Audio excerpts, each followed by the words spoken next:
A second speaker is Richard Hyde, Managing Director of West African Resources Limited. Richard is a geologist with 20 years' experience in the minerals industry and more than 15 years' experience in West Africa. He has managed large exploration and development projects in a range of different geological environments in Australia, Africa, and Eastern Europe. He has consulted extensively to the mining industry as a senior consultant with RSG Global and Coffee Mining, while based in West Africa and Australia. Richard is a founding director and shareholder of West African Resources, and he is a member of the Australian Institute of Mining and Metallurgy. Would you please welcome Richard to the podium?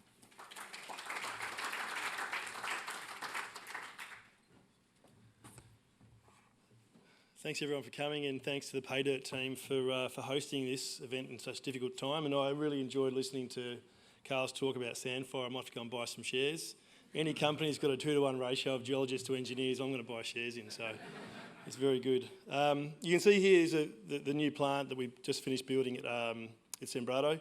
It's been up and running since about March this year, so we're well ahead of budget and schedule. This will be on our website, it'll be on the ASX tomorrow morning, so you can have a look in more detail at the forward-looking statements that I'll be making. So just a quick summary of the company. As a company I started in about 14 years ago. We listed it in about 10 years ago. About 4 years ago we made a very high-grade discovery which kind of transformed the company from, I think, exploration hopeful to the producer we are now.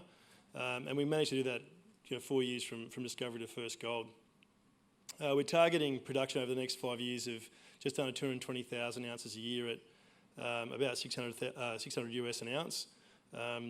We had some costs in our quarterly that just came out, and our costs are sort of trending downwards to sort of below 1,000 US an ounce already. We've got resources of over 3 million ounces. We've also acquired another deposit that we're in the process of completing that acquisition and working on at the moment, so that'll bring us to over 4 million ounces in resources. Just under 2 million ounces in reserves, and for the first time in about 4 or 5 years we've managed to start the drills again and really get going. We're working towards an update at the end of this year. We're currently waiting, we're pushing hard to finish the drilling at M1 South. And then the team there at the bottom, so you can see that was our first gold shipment, which was well over 400 kilos of gold, all very high quality, very happy, sort of integrated, diverse team. And look, some of those people have put in some really big efforts this year. Some of them well over 6 months on site, many of them multiple stints in hotels, in isolation or at home. So it's a credit to our team to get us to where we are now. Just quickly on the capital structure of the company. So we've got a market cap of about 880 million Australian. We have sort of got up over $1 billion very briefly. We're back down again pretty quickly as well. We've got cash of about 73 million US. We had unsold gold at the end of the quarter of about 12 million US. We've got a fully drawn facility with Taurus of 200 million US, and we'll be making our first payment very soon on that. Still a pretty tightly held company, and we've got some coverage here in Australia from Euroz Hartleys, which is combined now, so we're going to lose one analyst there, so Andy Clayton's moved on and Mike Millican will take over. Macquarie cover us with Andrew Bowler, and Sprott with Brock Salyer as well. The board, which is really important part here, so we've expanded the board recently to include Stu Finlay and also Libby Mounsey, so they're the newest additions. Last year we added Rod Leonard and Nigel Spicer, so we've got a balance of 2 executives, 4 non-executives. I'm currently exec chairman and CEO, with Lyndon exec director and COO. So we've got a metallurgist, a banker, a HR person, a mining engineer and 2 geologists. So it's a good ratio to geologists to engineers again. The management team, we've got Matt Wilcox is here in the audience, and he was responsible for the build on time, or ahead of schedule, under budget. Luke Holden, who's our GM in country, is doing a great job. Vince Morell's taken over now as country manager in Burkina. And then the team of Padre and Todd rounding out our finance team here in Perth, and Stu Cruikshanks, who's currently our GM Tech Services.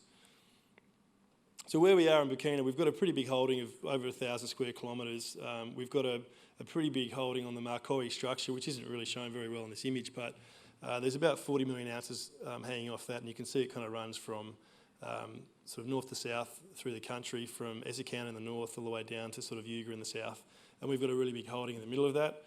We've recently put together the Camoy Project in the west of Burkina. It's very early stage, but we like what we're seeing there. We've already had rock chips over an ounce, and I think there's about 400 square kilometres there as well. The project itself is conventional. We've got combined underground and open pit mining, and we've got conventional SABC milling and CIL recovery. Currently we're seeing nameplate recoveries of 93% and some even a bit higher, so we're getting very good recoveries. We've got contract mining, open pit and underground, so we've got Burncut, which is a well-established Australian contractor for the underground mining, and Parenti was Ausdrill when we signed the contract on the open pits, and we've had Ausdrill involved for a long time. Going back to Ron Sayers there, when I took $1 million off him in 2015, it was the lucky million that got us the discovery in 2016. So I've already discussed resources and reserves. A production profile is building at the moment. So we did 45,000 ounces last quarter. We'll be building on that this quarter. We've had a few challenges with COVID, staffing the underground, but that's improved now. So we're fully staffed, and I expect November, December to be closer to full production. And like I said previously, we'll have an update late this year with resources, reserves and life of mine plan. So just a quick highlight on Q3, and one thing I have left off here is the production cost for the quarter. So we had costs around about $1,200 US in Q2, which is just after we ramped up. Those costs came down to about $1,000 US last quarter, so we're still very much carrying the underground in those costs. I expect that to be under $1,000 US next quarter, and then to continue down to closer to $600 US an ounce late next year. Like I said, the plant's been doing really well over nameplate capacity in production and recovery, which is great. Just over 45,000 ounces recovered, just over 45,000 ounces poured. And that's on a blend mostly of open pit and a bit of development ore. We did get some stoping ore very late in the quarter, and that's already improving this quarter. So where we're at the moment, so the development of the underground is predicated on pushing that decline. So by the end of next year, we've got to be pretty close to the bottom of that, the current base of probable reserves. We have just recently hit mineralisation beneath that. So what we did in 2018, we basically drilled enough to fund the project. We knew it was still open at depth. We kept drilling until the end of 2018. We raised money in December, which was terrible timing, but we got it done. And then we built through 2019, we commissioned early 2020, and we're back in drilling again now. So adding value through the drill bit, which is what we've done really well previously. You can see some results there, about 150 metres beneath reserves. So there's 25 at 15, 32 at 5, including 4 at 14 and 4.5 at 18. 15.5 at 20, which is a new result, and then we've still got some assays pending, closing off mineralisation at that level. Beneath that, we've got 7 metres at 20. We've got about 4 holes to drill, and that's what we're pushing to finish by the end of this quarter, so we can update resources. One of the pleasing things from the recent drilling program, you can see the core in the image from DD236, and that's sort of very similar to what we've seen from 100 vertical metres all the way down to sort of 900 vertical metres.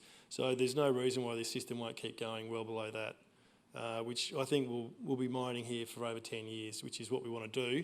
We want to build out the mine plan on the underground to over 10 years to match up with the open pits and really get full valuation. So our current production profile, this is out of our feasibility study, so this is being updated at the moment, and you can see the production over the first 4 years is very high, well over 200,000 ounces a year. It drops off in about year 5, and that's part of what we're filling at the moment. We can fill that with more underground feed.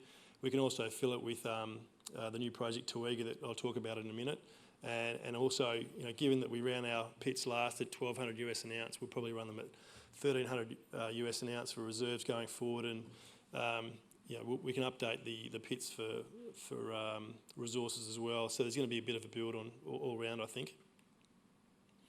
So one thing we haven't done for a while is exploration, and this is sort of an image of our geochem over magnetics, and you can see we've got some really big targets in the north, in the central area, and then central south, we've got the mining permit where you can see Sambrado, and the permit to the south of that is Toega, which we just acquired or in the process of acquiring from B2.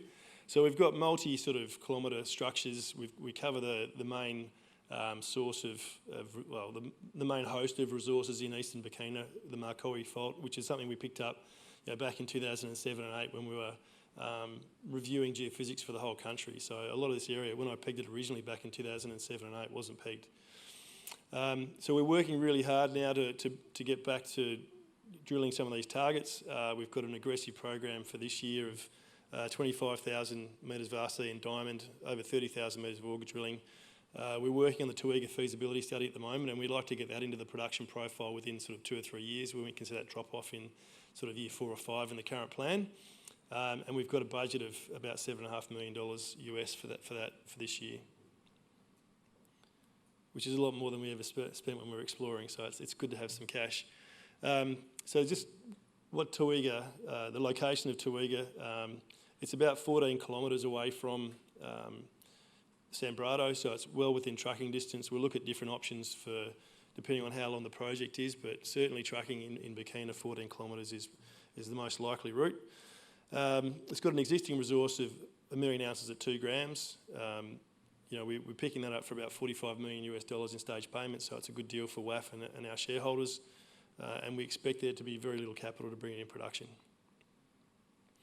So just a bit of a wider shot of the Namcongo permit, which hosts Toega, and you can see that Toega itself is about a 600 to 800 metre long geochem anomaly at about 0.5 gram. There's targets at V10 to the south, and then the Tugu target, which is off to the east in the central part, is kind of a similar setting to what we see at Sambrado. So it's on the sort of nose of the granite. We've got some change in strike, so we're very kind of interested in that as well. And these were targets we really hadn't thought a lot about when we were acquiring the project. Toega itself, it's about 1.2 k's in strike. It's about 400 metres wide, 400 metres deep.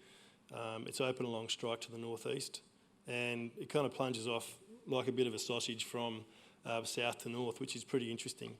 It's had about 37,000 metres of drilling. It's got conventional recoveries, and we've already started work on it, and we should be drilling on that this year when we get the rigs off M1 South. So we're pushing to get the M1 South drilling done first. In long section, you can see what it looks like. So down the bottom, you can see it's just a paucity of drilling. So there's a lack of drilling on this deposit. B2 were drilling it when they were also looking at developing or expanding Fekola. So obviously Fekola's turned into a monster, and you can see why they've taken their sort of focus off Toega, and it basically was an opportunity for us to do a good deal with them. But some of the widths of mineralisation through here, and these are sort of including dilution, but 75 at 2.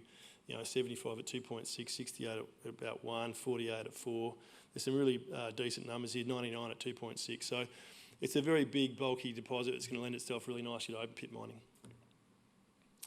We can't do any work in Burkina without having a social licence to operate, and it's something we've been working really, really hard on, and we put a release out just for diggers and dealers on that. So there's more detail on our website, but we've built over 290 new homes. We've recently got 3 or 4 new arsenic filtration systems up and going. So these people that were drinking arsenic-laden water for quite a long time and now have the opportunity to drink clean, fresh water, which is really positive. We've got a very high Burkinabe workforce, 95%. So when you're looking at Indigenous workers, I think we beat every company in Australia by a long way. We've also got a pretty high proportion of women working for us. Right, so near-term catalysts, we've ticked a lot of boxes here. The ones to go will be, we'll have an update for the exploration shortly. We've got resources and reserves being updated. We'll start work at Toega, and then we'll also make an early repayment to Taurus, our friends here at Taurus. I know Drew's here somewhere. So we can't do this without the team. It's a fantastic team. We've kept it together, to build a project ahead of schedule and under budget. We're working really hard on our ESG. We're unhedged at a plus 200,000 ounce a year producer. We managed to get the deal done with Taurus without any hedging, which is, we're currently selling gold at spot, which is fantastic. And then we've got our key areas of growth there, ramping up production, getting back into exploration, and building the resource and reserve. And again, we've kept the team together to do it again. So thanks very much for your time. I'm happy to take some questions after the show.